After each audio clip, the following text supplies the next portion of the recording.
warahmatullahi wabarakatuh.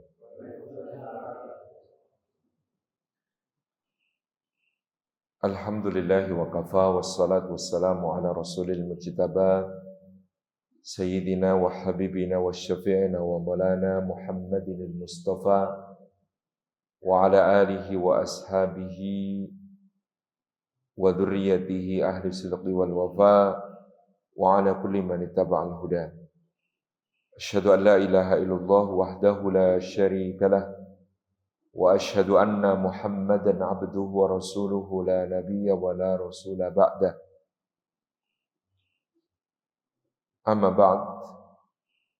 Hadratul fadil, hadratul mukarramin, segenap jamaah subuh Masjid Al-Madani yang dimuliakan Allah Subhanahu wa taala. Puji syukur kehadirat Allah atas limpahan karunia-Nya kita dihimpun di dalam majelis ilmu pada kesempatan berkah yang luar biasa ini, berkah di dalam waktunya, berkah di dalam tempatnya, berkah di dalam majelisnya, dan berkah di dalam setiap langkahnya. Mudah-mudahan setiap langkah yang kita tempuh menuju rumah Allah menggugurkan dosa-dosa kita, meninggikan derajat kita di sisi Allah Subhanahu wa taala, dan menjadi pemudah jalan kita semua menuju ke surga. Dan juga duduk kita semua semoga termasuk taman di antara taman-taman surga, seperti sabda Rasulullah sallallahu alaihi wasallam, "Majtama'a qaumun fi baitin min buyutillah yatluna kitaballah wa yatadarasunahu bainahum illa ghasyiyatuhumur rahmah wa hafatsumul malaikah wa nazalat alaihimus sakinah wa dzakarahumullahu fi man indah." Rawahu Muslim wa sahih. Tidak berhimpun satu kaum di satu rumah di antara rumah-rumah Allah, di dalamnya mereka membaca ayat dari kitabullah dan mengkaji isinya di antara mereka, melainkan keadaan mereka itu dicurah-curahi rahmat Allah, dinaungi sayap-sayap malaikat Allah, diturunkan sakinah ke dalam hati mereka, dan disebut-sebut namanya dengan bangga oleh Allah Subhanahu wa ta'ala pada makhluk-makhluk mulia yang ada di sisinya. Bapak Ibu jamaah yang dimuliakan oleh Allah Subhanahu wa ta'ala, Allah Jalla Jalaluh berfirman di dalam rangkaian ayat-ayat tentang puasa, yaitu di Suratul Baqarah ayat yang ke-187. Kalimat yang kata para mufassir sangat indah menggambarkan bagaimana keadaan di antara suami dan istri, yaitu firman-Nya Jalla Jalaluh, a'udzubillahi minasyaitonir rajim, hunna libasul lakum wa antum libasul lahun. Hunna atau mereka itu libasun adalah pakaian, lakum bagi kalian, wa antum dan kalian itu libasun adalah pakaian, lahunna bagi mereka. Kalimat ini pendek tetapi memiliki makna yang sangat mendalam.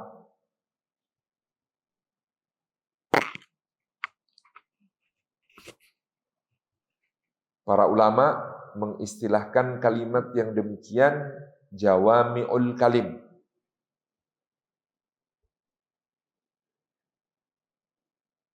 Jawami'ul kalim itu kalimat yang ringkas dan padat kata-katanya, tetapi sangat luas dan mendalam pemaknaannya. Semua mufassir sepakat Al-Quranul Karim itu kesemuanya jawami'ul kalim. Demikian pula ungkapan-ungkapan Rasulullah sallallahu alaihi wasallam di dalam hadisnya itu juga semua jawami'ul kalim. Tapi kalau yang diungkapkan manusia tentu ada yang mencapai kedudukan jawami'ul kalim. Misalnya Imam Syaukani menulis kitab judulnya Jam'ul Jawami, kumpulan dari Jawami'ul Kalim, kalimat-kalimat yang ringkas dan padat tetapi memiliki makna yang luas dan mendalam. Kalimat yang tadi kita bacakan dari firman Allah Subhanahu wa taala di dalam surah Al-Baqarah ayat ke 187. Hunna libasul lakum wa antum libasul lahun. Mereka itu adalah pakaian bagi kalian dan kalian adalah pakaian bagi mereka. Pemaknaan pertama bahwasanya pakaian itu memiliki ukuran bagi masing-masing. Kita tidak diperkenankan mengukur orang dengan baju kita sendiri. Ada ungkapan, jangan mengukur orang dengan baju kita sendiri.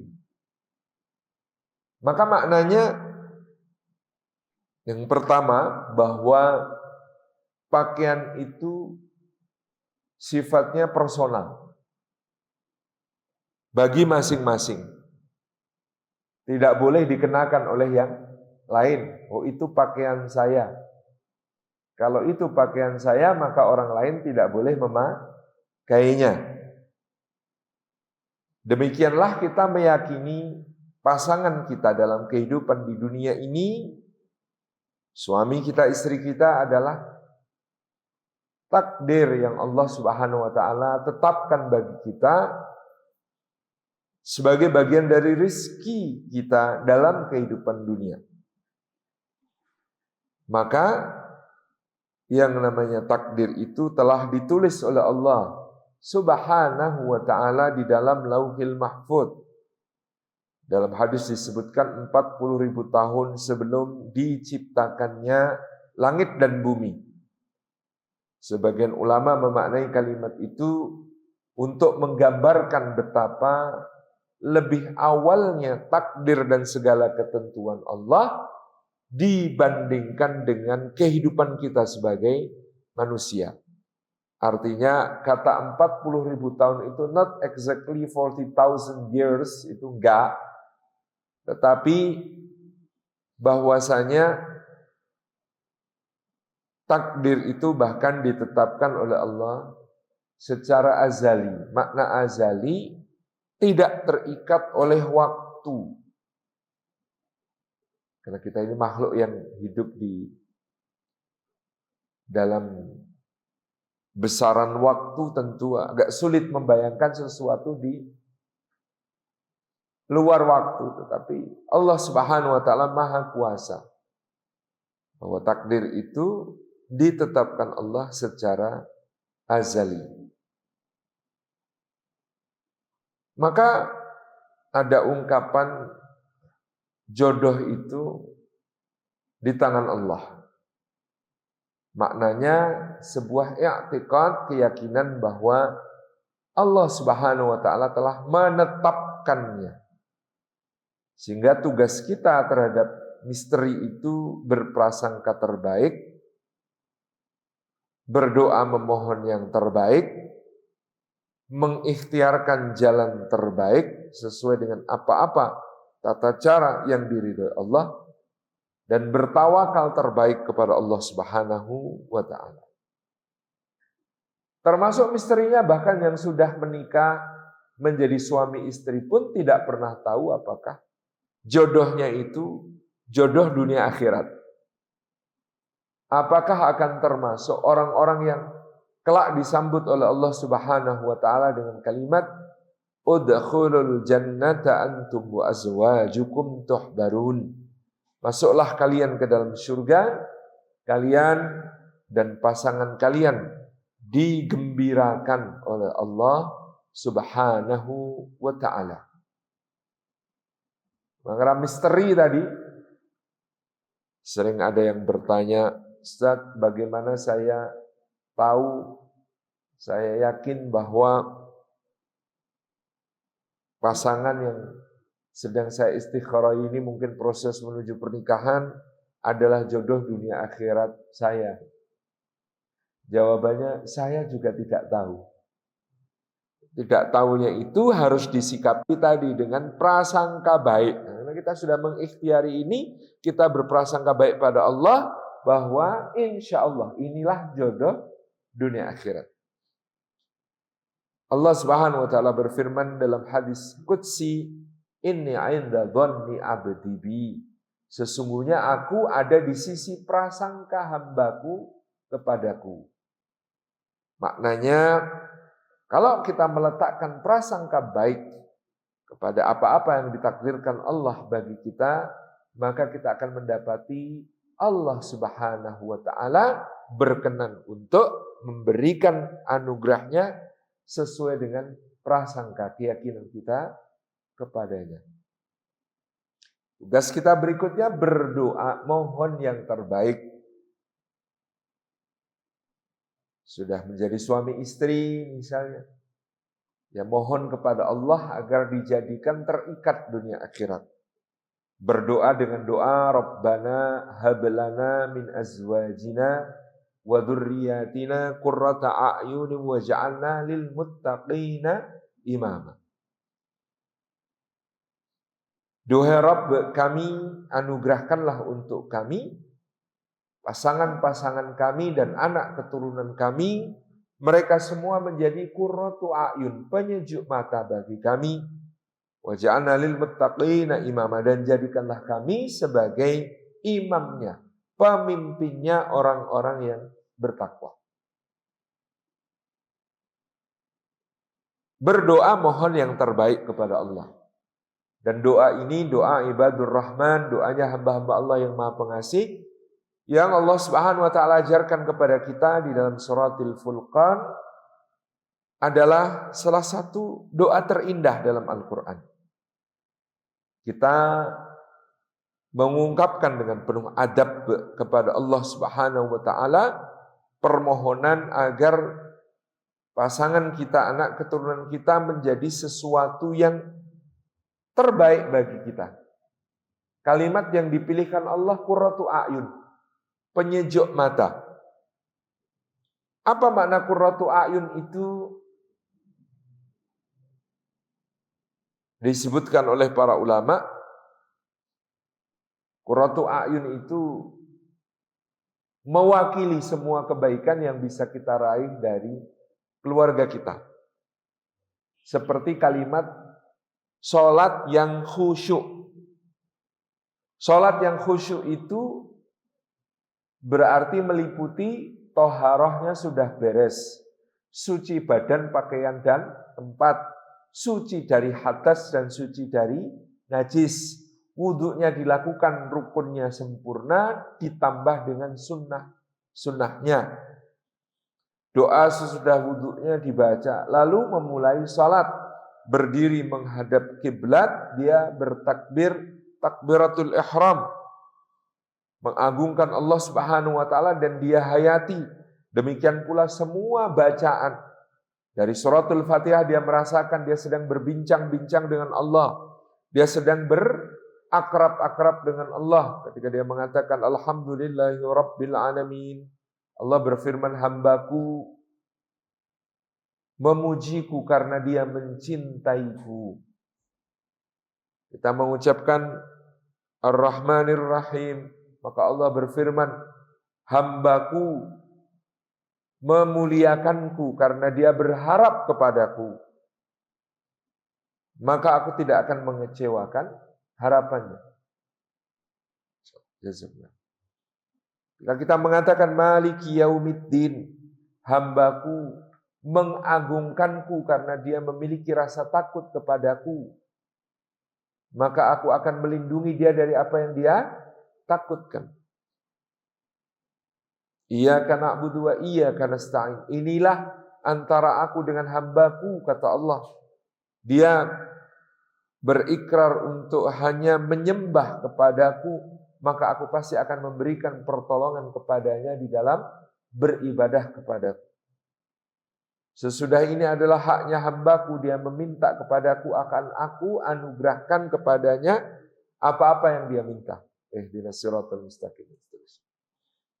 Jadi ketika sholat sedang merasa berdialog dengan Allah Subhanahu wa taala, berbincang mesra dengan Allah. Semua bacaan dihayati, semua gerakan dia tumak ninah, tenang, tidak tergesa-gesa. Sholat itu sampai salam dia tidak membisikkan sesuatu ke dalam hatinya maupun pikirannya. Apa yang dijaminkan oleh Nabi SAW tentang surga, salah satunya siapa yang sholat lalu dia tidak membisikkan ke dalam hatinya apa-apa selain bacaan di dalam sholat itu, maka aku menjamin baginya surga. Maksudnya tidak membisikkan ke dalam hatinya itu, hatinya tidak berdiskusi sendiri. Contoh berdiskusi sendiri sedang sholat, Allahu Akbar. Kunci tadi taruh mana ya? Oh iya, tadi aku pulang langsung ke dapur. Nah, itu namanya membisikkan sesuatu ke dalam hatinya. Jadi Nabi SAW menjamin surga bagi orang yang ketika sholat, dia tidak membisikkan sesuatu ke dalam hatinya. Sampai akhirnya dia salam. Bahkan sholat itu ditegakkan dengan berjamaah di masjid. Sehingga kemudian dia mendapatkan kehusyuan. Jadi kalau kita menyebut sholat khusyuk, nah itu meliputi berbagai unsur yang sudah ada tadi. Sebagaimana kita menyebut anak dan istri kok qurratu a'yun, maka itu meliputi semua aspek. Dia menjadi qurratu a'yun, penyejuk mata bagi kita, seperti dalam tafsir Ibnu Katsir dikunukil dari sahabat Abdullah bin Abbas radhiyallahu anhuma, sang turjumanul Quran, bahwa sejuknya hati seorang mukmin melihat keluarganya ketika keluarga itu hatinya tunduk, takwa, ridha, sabar, syukur, ikhlas, qanaah kepada Allah Subhanahu wa taala. Dan anggota badannya bergerak di dalam ketaatan kepada Allah Subhanahu wa taala, serta dari dirinya terpancar akhlak yang mulia. Ini ketika mendoakan, minta yang terbaik kepada Allah, menjadi qurratu a'yun. Wa ja'alna lil muttaqina imama, dan sebaik-baik doa berikutnya kalimatnya, dan jadikanlah kami ya Allah sebagai imamnya orang-orang bertakwa. Kami pernah sampaikan, biasanya doa-doa itu kita diajari sigatnya tawadhu, kepada Allah Subhanahu wa taala, merundukkan diri. Misalnya waja'alna minat tawwabin, waja'alna minal mutatahhirin, waja'alna min ibadikas salihin. Ya Allah, dan jadikanlah kami termasuk satu di antara banyak orang yang bertobat. Jadikanlah kami termasuk satu di antara banyak orang yang mensucikan diri. Jadikanlah kami termasuk satu di antara banyak orang yang menjadi hambamu yang soleh. Biasanya doa itu sifatut tawadhu, bentuk kalimatnya merundukkan diri di hadapan Allah. Jadikan aku termasuk satu di antara banyak orang yang bertaubat tadi, mensucikan diri, dan orang yang hamba-hambamu yang soleh. Tetapi di dalam doa ini kita tidak dituntun oleh Allah untuk berkata waj'alna minal muttaqin, jadikanlah kami termasuk satu di antara banyak orang yang bertakwa. Melainkan doa kita berbunyi waj'alna lil muttaqina imama, dan jadikanlah kami sebagai imamnya orang bertakwa. Ini menunjukkan takwa itu sangat penting dalam kehidupan keluarga, sehingga kita tidak hanya meminta menjadi termasuk orang bertakwa, tapi meminta agar menjadi pemimpinnya orang-orang bertakwa. Paling tidak keluarga kita semuanya orang bertakwa dan kita sebagai pemimpin keluarga tersebut juga menjadi orang yang bertakwa. Berdoa mohon yang terbaik. Bagi yang belum menikah menuju pernikahan, doanya doa istikharah. Allahumma inni astakhiruka bi'ilmika wa astaqdiruka biqudratik. Ya Allah, sesungguhnya aku meminta pilihan dengan ilmumu. Bukan ilmuku, pengetahuanku tentang dia terbatas. Aku hanya tahu yang dohir-dohir saja. Kenalnya pun belum lama ya Allah. Maka aku meminta pilihan itu bukan pakai ilmuku, tapi pakai ilmunya Allah. Untuk minta yang terbaik. Wa astaqdiruka biqudratika ya Allah. Dan saya meminta ketetapan dengan kekuasaan. Karena saya tidak berkuasa apa-apa. Saya tidak bisa mengikat hatinya. Saya tidak bisa untuk kemudian memastikan dia adalah jodoh saya. Yang bisa saya lakukan, aku meminta ketetapan dengan kuasamu. Engkau yang maha kuasa. Engkau membolak-balikkan hati. Engkau bisa mengubah orang yang benci dari cinta, orang yang cinta jadi benci dengan begitu mudah.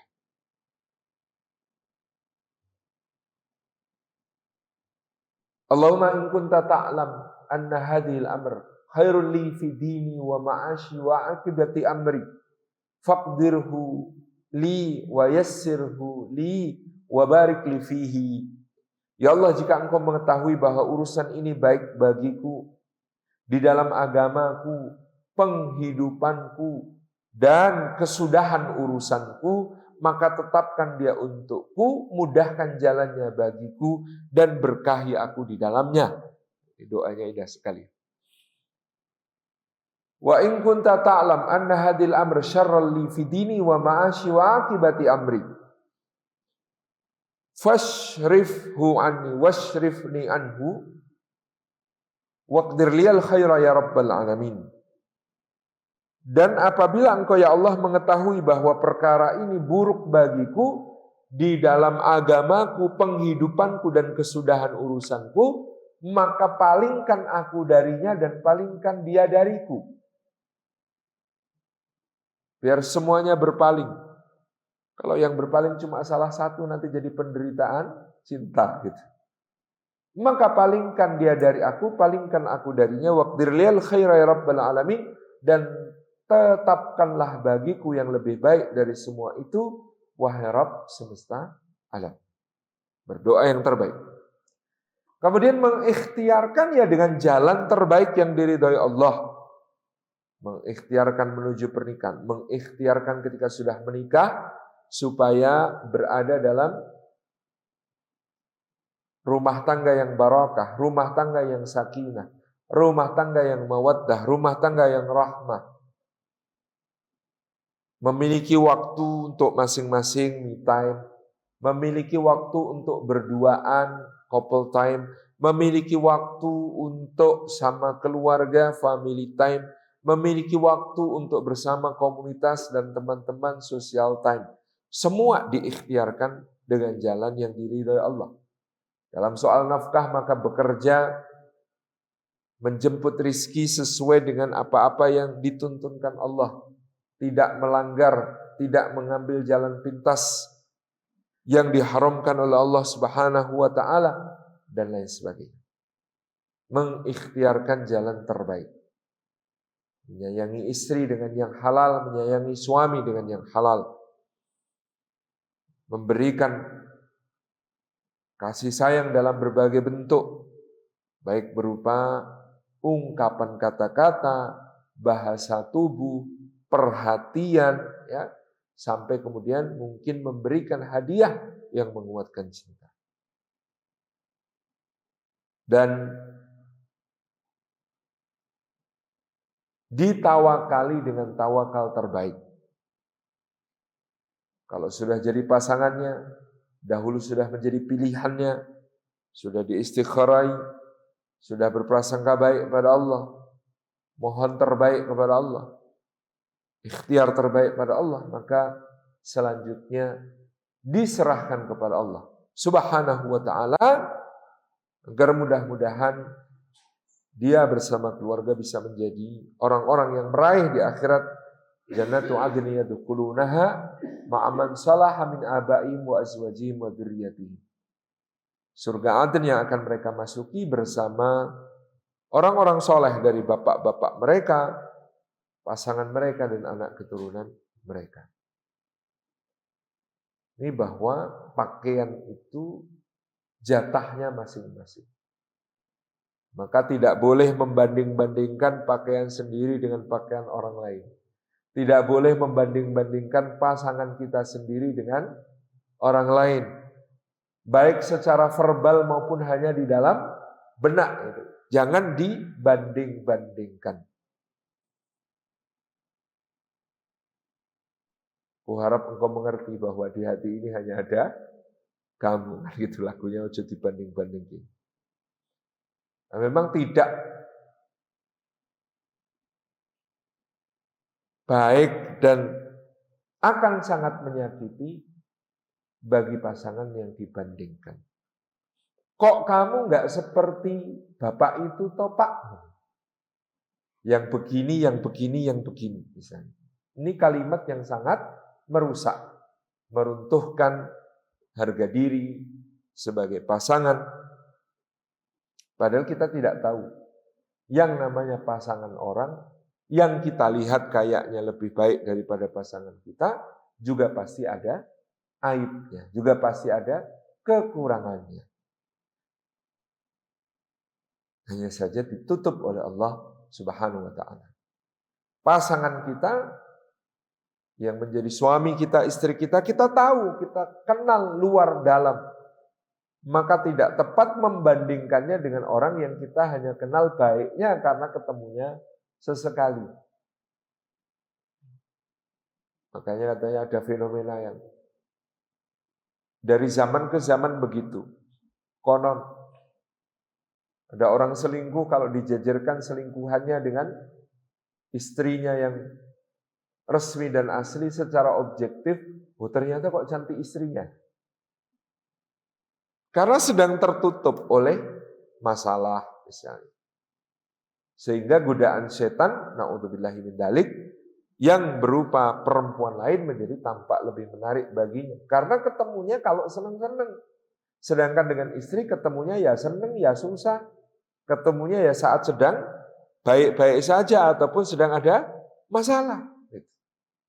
Maka membandingkan itu sangat merusak. Pakaian kita. Tidak dibanding-bandingkan dengan pakaian orang lain. Ukurannya masing-masing. Sesuai dengan pribadinya masing-masing. Jodohnya masing-masing. Dan rumus jodoh nggak harus sama satu sama lain. Ada orang yang rumus jodohnya kesamaan seperti dua sungai yang serupa bertemu mengalir menjadi aliran yang lebih besar. Berpadu, bergabung. Kita ya kadang ketemu, ada suami dan istri, kok suami istri itu mirip. Apa-apanya mirip, dari fisiknya sampai perilakunya mirip. Tapi itu bukan rumus tunggal untuk menjadi suami istri dunia akhirat. Ada yang mungkin suaminya itu pendiamnya kebangetan. Belas nggak ada suara, nggak ada kata-kata. Istrinya sebaliknya, cerewetnya luar biasa. Tetapi kok jodoh, kok bisa jadi suami istri? Ya mungkin yang pendiam itu merasa dunianya menjadi lebih ramai dan semarak karena istrinya setiap hari ngomel terus. Justru itu yang menjadi penguatnya untuk menjadikan ini pasangannya dunia akhirat. Sebagaimana istrinya yang bicara terus itu merasa tentram karena suaminya itu mau mendengarkannya tanpa pernah membantah sedikit. Yo cocok-cocok saja ternyata. Dan banyak rumus lain. Panas ketemu dingin supaya menjadi tengah-tengah, hangat. Itu namanya keseimbangan. Suaminya ke barat kok istrinya ke timur. Karena buminya bulat insya Allah ketemu. Jadi rumus jodoh ya. Private tadi. Kita meyakini itu takdirnya Allah. Kita meyakini pasangan kita ini anugerah terbaik yang diberikan Allah kepada kita, yang sudah selayaknya kita syukuri, yang sudah selayaknya kita mengucap alhamdulillahirabbil alamin dan mengucap jazakillah khairan jazakallahu khairan kepada masing-masing pasangan kita itu. Ini makna pertama. Hunna libasun lakum wa antum libasun lahun. Setiap kita punya pakaian dan pakaian itu private sifatnya, ditetapkan Allah bagi kita, takdir jodoh yang misterius, dan kita tidak membanding-bandingkannya dengan yang lain karena dia adalah anugerah yang sifatnya sangat pribadi bagi kita. Yang kedua, Bapak Ibu yang dirahmati oleh Allah Subhanahu wa taala. Yang namanya pakaian ketika dipakai bisa kena kotoran, debu, terkena keringat kita sendiri, jadi bau, kecut, amis, mungkin ketumpahan oli, ketumpahan jelantah, ketumpahan kecap, ketumpahan saus, ketumpahan sambal, ketumpahan kuah, dan lain sebagainya. Pakaian itu pada saat tertentu bisa menjadi kotor. Apakah kalau kotor langsung kita buang? Tentunya tidak. Pakaian itu masih bisa dicuci, masih bisa dibersihkan, masukkan laundry, digarap oleh binatu, dan lain sebagainya. Artinya, sebermasalah apapun pasangan kita, masih ada harapan untuk diperbaiki. Jangan mudah menyerah, jangan mudah kemudian sedikit-sedikit mengatakan kata pisah, apalagi kata cerai hanya karena sedang ada masalah. Itu prinsip kedua tentang pakaian. Kenapa? Karena memang pernikahan ini nilainya sangat besar di sisi Allah. Ibadah yang sangat mulia di sisi Allah. Dia ibadah yang panjang. Kalau sholat itu dari takbir sampai salam. Kalau puasa itu dari terbit fajar sampai terbenam matahari. Kalau zakat itu nunggu mencapai nisab, lalu haul setahun dimiliki, langsung dibayar. Kalau haji atau umroh dimulai dari mengambil mikot, berihram sampai nanti tahallul. Itu semua sebentar, maksimal 4 hari kalaupun haji atau umroh. Tapi yang namanya pernikahan ibadah sejak akad diucapkan sampai nyawa berpisah dari badan. Saking tingginya nilai ibadah pernikahan itu, maka merusak pernikahan itu dianggap prestasi tertinggi di kalangan sidang para setan. Ada hadis sahih tentang sidang para setan, di mana setan-setan itu menghadap kepada pemimpin para setan melaporkan tugasnya masing-masing. Ada yang melaporkan, saya berhasil membuat si fulan mencuri. Kata pemimpin para setan, biasa. Ngono mbok banggake. Ada setan yang berhasil melaporkan, saya sudah berhasil menjerumuskan si fulan minum khamr. Wiyo biasa. Ngono mbok banggake. Saya sudah berhasil menjerumuskan si fulan dalam hal berjudi. Saya sudah berhasil menjebloskan si fulan ke dalam dosa membunuh. Saya berhasil menjatuhkan si fulan ke dalam dosa ini, dosa itu. Semua dilaporkan oleh setan. Dan semua dikomentari oleh pemimpin para setan dengan kalimat, ngono kok bangga. Biasa itu. Lalu ada setan yang melaporkan, adapun saya berhasil memisahkan si fulan dan si fulanah, suami istri itu, sehingga mereka bercerai. Kata pemimpin para setan, ini baru prestasi. Ini baru prestasi. Dulu saya bertanya-tanya tentang hadis ini. Kenapa memisahkan suami istri itu oleh setan dianggap prestasi yang paling tinggi dibandingkan ke dalam dosa-dosa yang tadi disebutkan. Penjelasannya ternyata yang pertama, dosa-dosa yang lain itu, mencuri, minum khamr, berjudi, membunuh, macam-macam itu, kalau orangnya bertaubat, beristighfar, mohon ampun kepada Allah, taubatnya taubatan nasuha, tulus karena Allah, maka Allah langsung mengampuni. Dosanya langsung diampuni. Maka semua upaya setan tadi mubazir. Begitu mudahnya Allah mengampuni hamba yang mau bertobat atas dosa-dosanya. Saking Allah itu Al-Ghaffar, Maha Pengampun.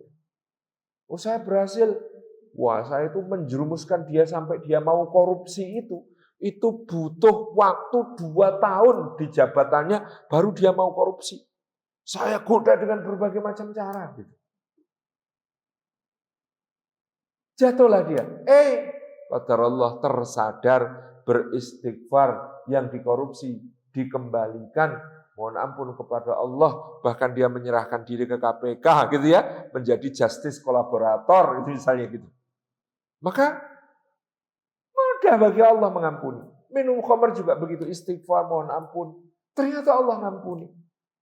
Dan lain sebagainya. Sehingga upaya setan yang tadi dibanggakan tadi menjadi muspro, sia-sia, tidak ada gunanya. Tapi kalau merusak rumah tangga, suami dan istri sampai bercerai, pisah dan konflik itu, maka satu, taubat pun ikatan yang rusak tidak mudah diperbaiki. Sudah terlanjur cerai misalnya, sudah terlanjur pisah, meskipun dua-duanya masing-masing bertobat, mohon ampun kepada Allah atas kesalahannya di masa lalu, untuk rujuk kembali bukan proses yang mudah. Untuk kembali menjadi suami istri bukan proses yang mudah. Apalagi kalau masing-masing bukannya bertobat, tapi masing-masing justru menimpakan kesalahan kepada pasangan. Sangat sulit untuk kemudian diperbaiki keadaan. Sudah sulit diperbaiki keadaannya, kalau kemudian rusak seperti ini, maka dia membuka pintu-pintu dosa lain yang lebar bagi masing-masing. Janda maupun duda, lebih mudah digoda untuk jatuh ke dalam fitnah, jatuh ke dalam berbagai macam dosa. Lebih-lebih nanti anak-anaknya yang kemudian tidak tumbuh di dalam kasih sayang yang utuh dari kedua orang tua, dijerumuskan ke narkoba, dijerumuskan ke pergaulan bebas, dijerumuskan ke dalam kenakalan-kenakalan. Kemarin di pengurus cabang Muhammadiyah Kerembangan kami mendapatkan data anak-anak yang kemudian terlibat di dalam kejahatan jalanan, itu datanya hampir semua. Satu, broken home. Dua, tinggalnya tidak sama orang tuanya jadi TKI, TKW, dia tinggal sama kakek neneknya. Berarti orang tuanya kan juga pisah gitu ya. Ketiga, salah satu atau kedua orang tuanya sudah meninggal dan dia terjebak ke dalam pergaulan bebas. Jadi memang dampak yang terjadi ketika rusak ikatan pernikahan itu, dosanya kemana-mana. Membuka pintu-pintu dosa yang banyak. Tidak heran, setan itu memisahkan suami dari istrinya sebagai prestasi tertinggi di dalam aksi-aksinya. Maka tadi yang namanya pakaian meskipun kotor, bahkan mungkin meskipun koyak, sobek, Nabi SAW masih memberi contoh, pakaian itu bisa ditambal, pakaian itu bisa diperbaiki, bisa dijahit. Ini agar kita tidak bermudah-mudah mengatakan pisah, tidak bermudah-mudah mengatakan cerai, tidak bermudah-mudah menghapus ikatan. Wala tangsaul fadla bainakum. Quran itu memiliki kalimat yang sangat menarik, dan janganlah kalian suami istri melupakan keutamaan masing-masing dari kalian terhadap pasangan. Kalau punya suami yang dieling-eling baiknya, Kalau punya istri yang diiling-iling baiknya itu akan menguatkan ikatan tadi. Yang mencegah dari setan mencapai prestasi untuk memisahkan keduanya. Yang ketiga, Bapak Ibu yang dirahmati Allah, pakaian itu memiliki fungsi.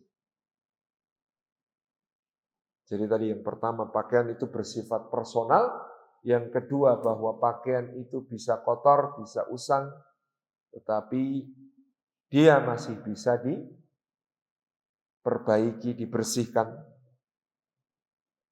Dan makin lama dipakai, Pak, biasanya yang namanya pakaian itu meskipun tambah bulu kuduk, tambah usang, tapi tambah enak. Kita ini biasanya punya baju kesayangan, kaos, wes rodal radil, sudah bolong, sudah luntur, ya.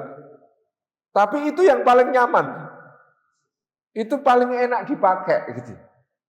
Nah, maka dalam kehidupan rumah tangga juga harus kita maknai begitu. Meskipun pasangan kita sudah kempot, sudah keriput, sudah makin tua, tapi kita sudah berada dalam keadaan tadi terikat dan yo iki sing paling penak kok gitu. Ini yang paling nyaman dipakai. Itu yang kita yakini. Tidak mudah untuk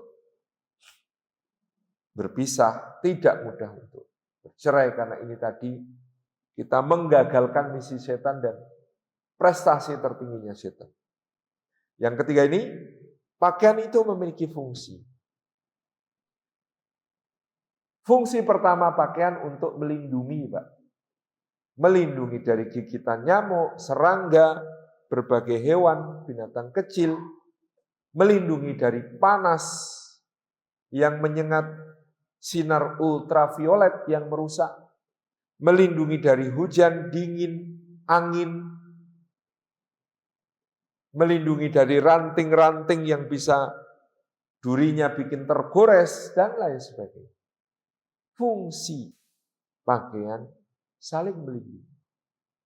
Maka ketika Allah mengatakan hunna libasul lakum wa antum libasul lahun, mereka adalah pakaian bagimu dan kamu adalah pakaian bagi mereka, maka maknanya adalah suami dan istri harus saling menjaga, saling melindungi. Kalau suami dan istri kok sudah dalam keadaan saling menyakiti satu sama lain, saling memberi madharat, membahayakan dan merugikan satu sama lain, dia kehilangan makna ayat ini. Hunna libasul lakum wa antum libasul lahun. Karena kalau mereka adalah pakaian bagimu, kamu adalah pakaian bagi mereka, maka pakaian itu harus saling menjaga, harus saling melindungi dari berbagai macam bahaya yang ada di luar sana.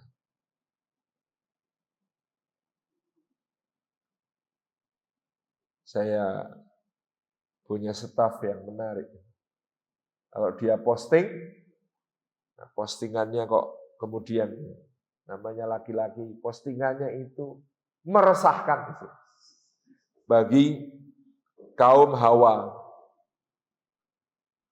Maka dia menjaga, pasangannya menjaga, istrinya langsung komentar di postingan itu. Masya Allah, bapak yang sudah beranak 2 ini, karena menjaga. Gitu. Ini cara orang masing-masing menjaga. Saya karena pernah ada pengalaman pasang story Instagram lagi gendong anak, ternyata ada yang mengomentari, Masya Allah, gemoy, gemes, jadi pengen nyium bapaknya, gitu kan? Nah ini. Maka kita saling menjaganya bagaimana?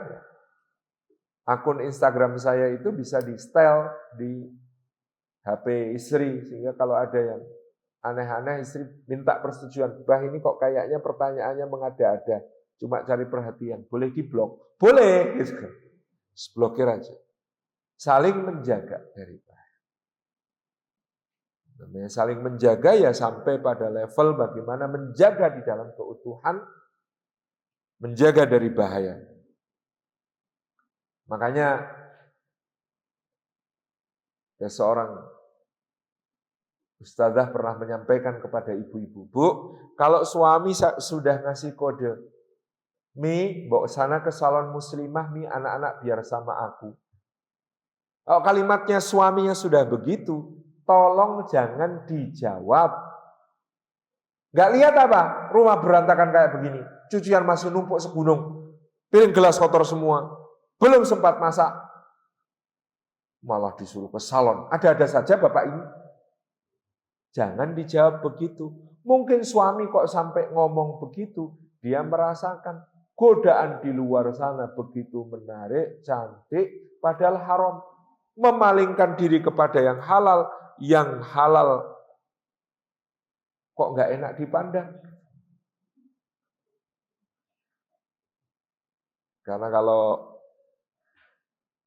nggak sempat masak ya Bu, rumah makan banyak yang buka, dari rawon setan sampai rawon malaikat. Kalau nggak sempat nyuci, laundry itu sekarang kiloan dan bisa antar jemput. Kalau nggak sempat beresin rumah, kita bisa minta tolong tetangga, yang duafa mungkin gitu ya, terus nanti dikasih sekedarnya honorarium begitu, ya sudah senang. Tapi soal yang satu itu, suaminya ibu-ibu tidak boleh minta bantuan orang lain. Bagian dari saling menjaga dalam berbagai aspek. Yang kedua, fungsi dari pakaian adalah untuk menutup aurat, menutup aib, menutup hal-hal yang tidak pantas dilihat orang lain. Maka yang namanya suami istri juga harus saling menutup aib, menjaga kekurangan. Kalau perlu menambal, memenuhi sehingga meningkatkan apa-apa yang ada pada pasangannya tadi. Tapi prinsip pokoknya menutup aib, menutup kekurangan, menutup apa yang tidak pantas dilihat orang lain. Kalau suami istri kok malah sudah saling mengumbar aib pasangannya. Nulis status di Facebook tentang kejelekan pasangannya misalnya. Ini sudah kehilangan makna hunna libasul lakum wa antum libasul lahun. Cerita-cerita ke orang lain tentang kejelekan pasangannya sendiri. Na'udzubillah min dzalik. Ini sudah tidak sehat. Sudah berada pada kehilangan makna tentang hunna libasul lakum wa antum libasul lahun. Harus segera diperbaiki ya. Yang namanya aib, cacat, kekurangan itu tugas kita untuk menutupnya dari orang lain. Yang ketiga, fungsinya pakaian, kegunaan pakaian itu untuk memperindah, mempercantik, menjadi hiasan. Pakaian itu untuk memperindah. Maka pasangan ini satu sama lain juga saling memperindah, memperbaiki, meningkatkan kualitas. 2004 ketika saya menikah, saya itu Pak, kalau harus tampil di muka umum berbicara, itu tidak mungkin terjadi kecuali sebelumnya pasti keringat dingin, deg-degan, ngomongnya ora lancar, gemeteran, begini. Kayak kura-kura kepalanya disembunyikan Pak. Ya sudah ngisi pengajian sudah, tapi begini.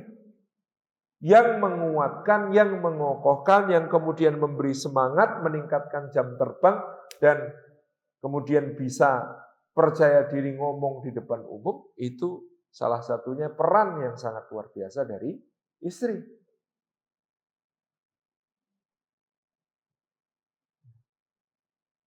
Anggap aja Pak, gak ada orang di depan.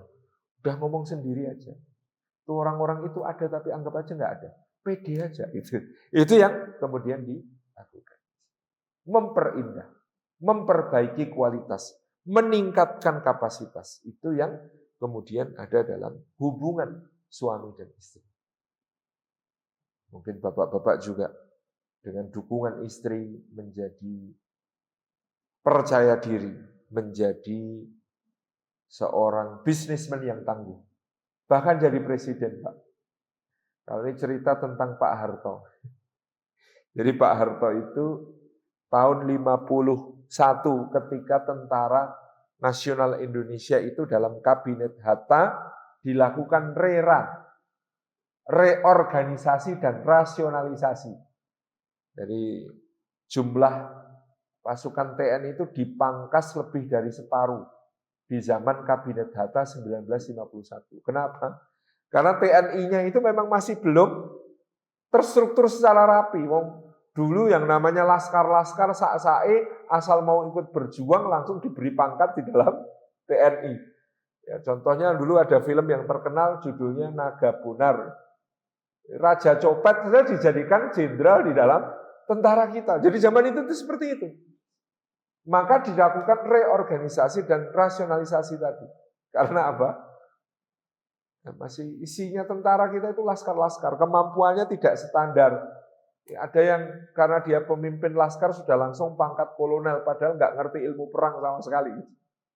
Ya taunya serbu ya serbu gitu aja gitu ya. Tidak dibekali dengan pendidikan militer yang memadai. Maka kabinet Hatta memutuskan tahun 51 itu ada RERA. Dan yang memiliki latar belakang peta ataupun latar belakang kenil gitu ya, itu diprioritaskan untuk dipertahankan, tapi kalau mau ngajukan pensiun boleh. Itu tahun 51.